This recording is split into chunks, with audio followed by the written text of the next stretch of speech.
sedang memperhatikan sidang paripurna DPR yang menyepakati asumsi makro RE-APBN 2024 yang sesungguhnya banyak asumsi agar terlihat bagus tok. Yowis, lanjutkan. Efek dari melihat anggaran itu, hati kecil ini menjerit. Namun pastinya namanya menjerit dalam hati, siapa yang mendengar sih? Yang keluar dari mulut hanya sebuah kata, kok begini amat bernegara ya? Gak berdaulat banget cara kelolaan keuangannya ya. Contoh nih ya, contoh. Mengapa kita berani hutang 1 juta dolar ke IMF tapi tidak berani hutang 10 miliar ke Bank Indonesia? Uang hasil printing money tentunya. Hutang IMF pakai jaminan. Hutang BI printing money juga pemerintah berikan jaminan. Proyeknya sama-sama, katakanlah sama-sama membangun IKN misalnya. Sekali lagi kita bahas, kita sekarang berani ngutang IMF 1 juta dolar, kok nggak berani ngutang ke BI 10 miliar rupiah? Tentunya yang BI adalah printing money. Apa jawabannya? Wahai pejabat sekali lagi, apa jawabannya? Sekarang kita ke sistem pajak. Bayangkan, Anda menerima uang. Katakan, saya menerima uang dari Anda. Dan Anda adalah orang yang taat pajak. Jadi uang yang 5 juta katakanlah, Anda berikan ke saya adalah uang yang sudah bersih, sudah bayar pajak. Lalu saya sebagai penerima, uang itu dalam catatan pajak adalah pendapatan. Dan saya kena pajak lagi. Tinggal 4 juta. Lalu saya belanjakan barang. Saya kena pajak lagi 10%. Pemilik barang yang menerima uang saya akan kena pajak pendapatan lagi. Lalu barang itu saya jual. Pendapatan saya kena pajak lagi. Itu lama-lama duit 5 juta pajaknya bisa-bisa 2-3 juta rupiah jumlahnya. Ini sungguh menyebalkan karena uang pajaknya kemana, dan apalagi kalau lihat postur keuangan negara di RAPBN selama ini,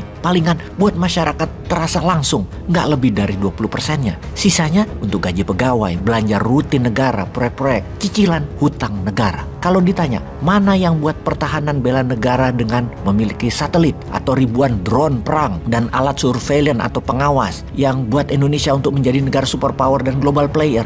Mana yang buat membangun pendidikan agar 1 juta orang Indonesia punya ilmu sains dan ilmu teknologi per tahunnya? Mana buat nelayan untuk punya kapal? Mana yang buat pupuk agar petani kalau perlu dapat pupuk gratis? Yang intinya membuat bukan hanya Indonesia survive, tapi Indonesia menjadi negara ber-GDP per kapitanya jadi 15.000 dolar standar negara maju. Dari sekarang yang hanya 4.400 dolar, yang selama 8 tahun hanya naik 1.000 dolar. Mana programnya agar naik 10.000 dolar per kapita? Mana ya di postur RAPBN itu? Oke, ada lagi yang harus kita bahas dan ini sangat penting. Selain keuangan, kita ini banyak hal yang harus kita tentukan, lalu kita urai, lalu kita rancang, dan lalu kita bangun negara ini ke depannya. New mind adalah pikiran baru, new mind adalah new direction, arah baru, new mind adalah new age, zaman baru, decoupling, lepas dari keterikatan masa lalu yang memberatkan, yang salah, untuk menjadi lebih baik, untuk lebih cocok, lebih Nusantara, kembali ke akar budaya, kembali ke kekuatan tanah air. Salah satunya adalah mengangkat budaya logam, mengangkat budaya agrikultur, dan mengangkat budaya maritim. Kalau kita ingin membangun rumah, katakan, maka awalnya kita membayangkan apa saja isi rumah tersebut. Misalnya ada 4 kamar mandi, ditambah 2 kamar mandi pembantu, dan untuk tamu 4 kamar tidur plus 2 kamar pembantu dan kamar tamu, 2 ruang makan, 1 untuk tamu, 1 untuk keluarga, 1 dapur kotor, 1 dapur bersih, ada ruang olahraga, gym, fitness, sauna, dan tempat tidur untuk massage, ada karaoke, ada cinemas, ada garasi untuk 4 mobil, ada courtyard halaman tengah yang penuh pohon tinggi untuk menerima tamu dan ruang terbuka di tengah bangunan,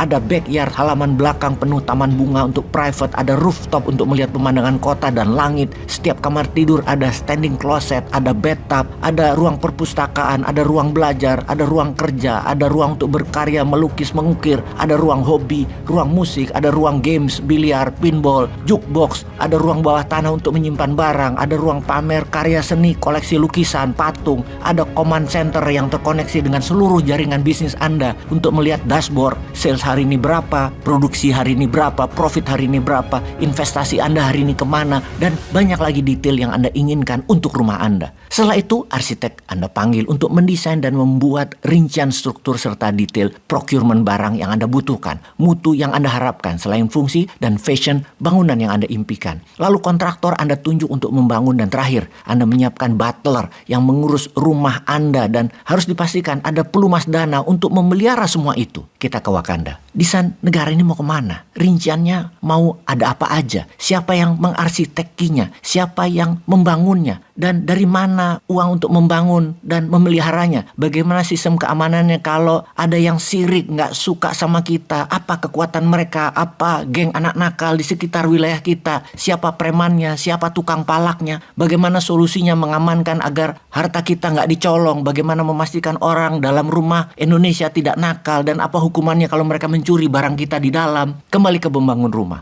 Kalau uangnya baru bisa beli tanah, gaji pas-pasan, cicilan banyak, ya nggak usah gaya-gayaan pakai beli pesawat tempur bekas yang mahal, pakai mau pindah lalu bikin rumah di seberang lautan, ya ntar dulu deh. Cukup pastikan orang serumah pada kenyang, pada sehat, pada belajar yang pinter sampai ke negeri seberang kalau perlu, pada main yang jauh deh. Dan pastikan kita semua bahagia lahir batin. Sahabat, sejauh ini, paham kan?